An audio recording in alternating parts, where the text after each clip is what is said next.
Hi there, my name is Jonathan, and today I'm going to show you how to leverage Pinterest to drive free traffic to your Shopify store or your e-commerce store. Let's take a look.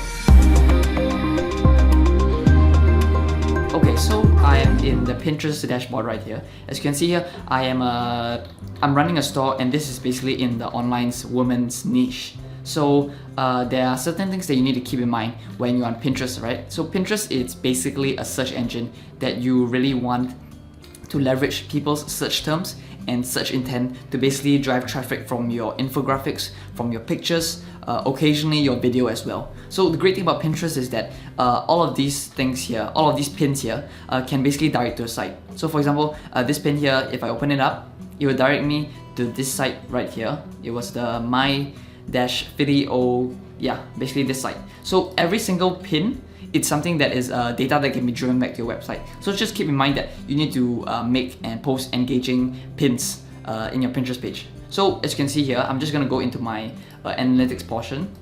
And so I only started this store about a month ago. But the thing is, I am driving traffic to my website and for free. So these are the stats. The general overall stats, as you can see, and this is really just over a month's worth, and I wasn't really active on Pinterest as well. The great thing about Pinterest is that if you post something, the post is just there for 3 to 7 months, as opposed to Instagram, where it's only a few minutes where it gets its reach. Pinterest basically allows the post to be recycled into other people's feed. So even though like 3 to 7 months down the road, you may have posted it, someone would still be able to see that in their feed. So I think that's very, very important as well, because you really want to move away from spending money on advertising, right? You want to collect your pixel data first, and then you want to retarget everybody that you have basically reached. So basically Pinterest is very, very powerful, and in the sense that I only added these pins, I only added these photos into my page, and that's kind of the only downside to Pinterest, where it's at first it's very labor intensive. So as you quickly build up your audience, it'll be much much easier. So as you can see here, although I'm not getting the clicks to my website, right? That's because my search terms here that are already optimized for my keywords. I'm going to show you at the end of the video how to find basically how to find terms that are really high search volume, such that you are able to also get more clicks as well. So these are basically products that are suited for winter, right? So I put them into my Pinterest profile basically 2 to 3 months before the peak season comes. So when peak season comes, Pinterest already knows that my keywords are in the database, and basically people are really searching for them. So they will generate much more clicks and much more saves in the future. So in the process, I'm just gonna be consistent with posting, and I'm just gonna let the impressions run. So the great thing about it is that, as you can see here, okay, so I'm just gonna go into profile. Okay. Alright. So as you can see here, my daily impressions for this period, I was not even active at all, but I was still getting a healthy amount of free traffic and free impressions, and basically think of it as a PP ad on Facebook. It's just getting your reach out to as many people as possible. So even though I'm not getting any clicks or whatever, I'm still able to target these people, retarget these people using my Pinterest pixel in the future, and that is incredibly significant data that I can use at basically free cost. Okay, so I'm gonna go into people you reach.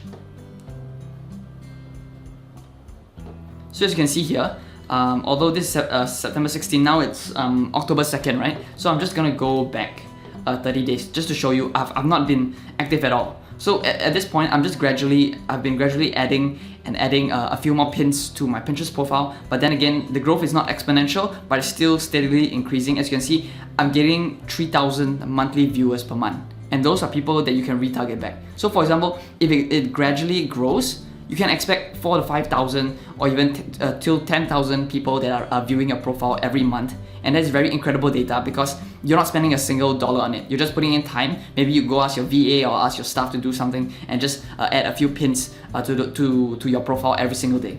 Okay, so that's basically Pinterest analytics. Last one I want to show you is their new feature, which is Audience Insights, which really gives a lot of data in the sense that you really understand your customers very well.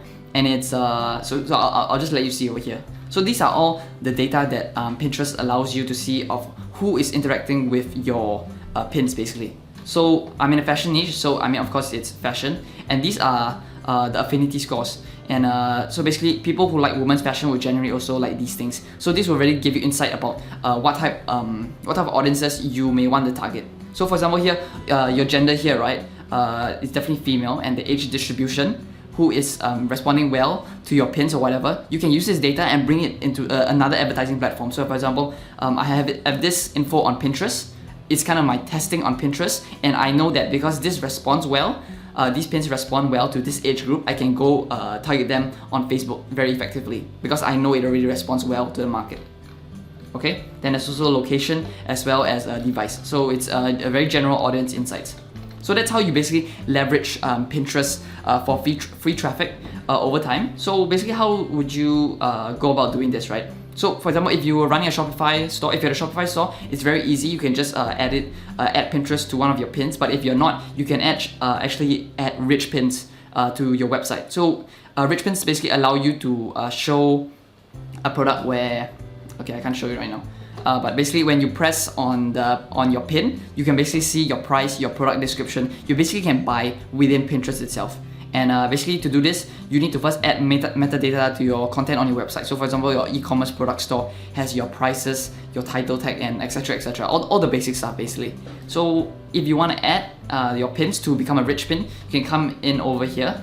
It's called Rich Pin Validator. You can just search it up on Google. And then so basically, I actually have a website that I actually have a product. So I'm just gonna validate it, and so Pinterest will automatically run its algorithm, and basically it'll pull out all the data, all the metadata from my product page, which I've already put in. So as you can see here, I put down the price, put down the currency, product name. Yeah. So basically, all of the information here will be addressed and will be shown to whoever is seeing that pin in Pinterest. Okay. Yeah. Yeah, so as you can see here, everything is synced up to my Shopify store, right? So if I open up one of these products, for example, immediately all of the information that is coming from my Shopify store will already be in here. So it's incredibly easy, okay? So the last thing that I'd like to show you is how to basically put in what types of products you will need to put on your Pinterest store so that you are experiencing exponential growth in the future. And the way that you do that is by using Google Trends basically. So you type in Google Trends, and so for example, if you want to add a few pins, because Pinterest, you are using keywords, right? It's basically a search engine. So you're putting in keywords to your pins that you're using, and you're using Google Trends to see what type of pins are actually worthwhile. So for example, because I know in the December time, it's winter. So I'm putting in a lot of winter clothing. So, I mean, obviously, wool jacket would definitely show up in the Google Trends. There's a lot of more search volume that is happening in the Google Trends, and yeah, basically a lot of search volume. So I know definitely, even though that the momentum for my pins, my impressions and analytics at this point is not as good as I want it to be, in the future, in the upcoming months, the thing is just gonna spike up. Okay? So as you can see here, wool jacket during the December period. Let's see if it loads. Yeah. So as you can see now, it's still a rather 50. At the 50 mark. So eventually when November comes, I know my numbers are just gonna spike up and there's traffic coming to my website. So Pinterest is a very, very safe tool, and it's a free tool as well. So the only downside is there is manual labor involved. There's no automation software for posting at the moment for Pinterest. So that is something that you just need to take note and prioritize your time in. Alright, that's about it for this Pinterest tutorial, and basically how to leverage Pinterest to get free traffic for your website so that you're able to reduce your advertising costs. And remember to always retarget your audiences. Alright, that's about it for this video. Feel free to subscribe down below, and I'll see you in the next one.